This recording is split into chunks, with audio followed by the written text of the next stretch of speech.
Shooting. Assalamualaikum and good evening to everyone, especially to you, ma'am. My name is Mohamad Nhaiff M. Kali, and my report is all about Instantaneous Center of Rotational in Plane Motions. Instantaneous center are the center method of analyzing the motion in the mechanism is based upon the concept that any displacement of a body having motion in a one plane can be considered as a pure rotational motion of a rigid link as whole about some center known as instantaneous center.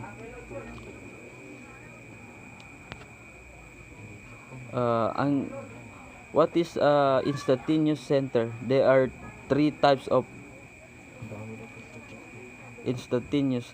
There are two definition of instantaneous center.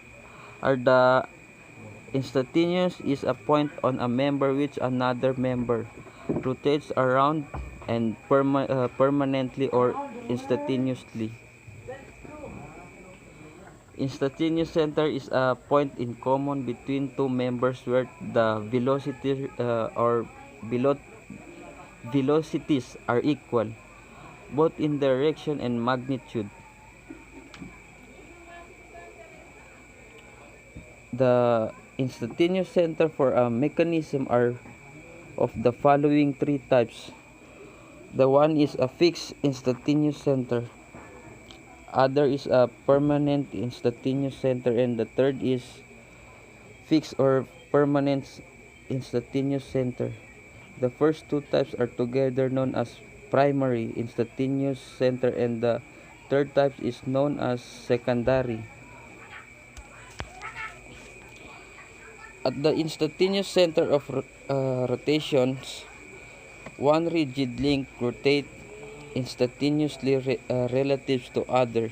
For the configuration machine mechanism is concerned, the two rigid links have no relative velocity to each other at the instantaneous center. Having the same linear velocity relatives to the third rigid link or any other link to the rigid link have to same linear. Locating the instantaneous center, by the first of all, determine the number of instantaneous center. Then the second is locate the fixed and permanently center by inspection. The last is locate the remaining neither fixed or non-permanent center by Kennedy's theorem. This is done by circle diagrams.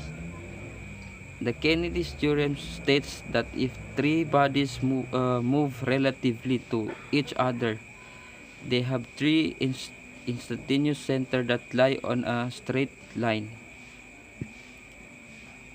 On the other circle diagram, join the point by solid lines to show that these centers are already found.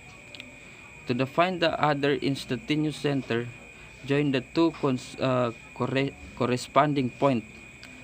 The line joining them for two adjacent triangle.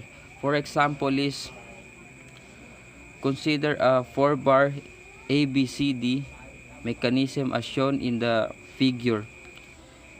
The instantaneous center is I12 and I14 are called the fixed instantaneous center. The instantaneous center again is I23 and 34 are the permanent instantaneous center as the move when the mechanism moves, but joint are of the permanent nature.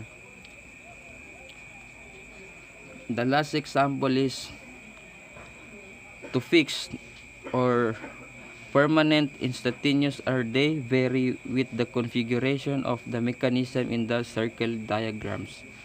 That's all. Thank you. Assalamualaikum warahmatullahi wabarakatuh.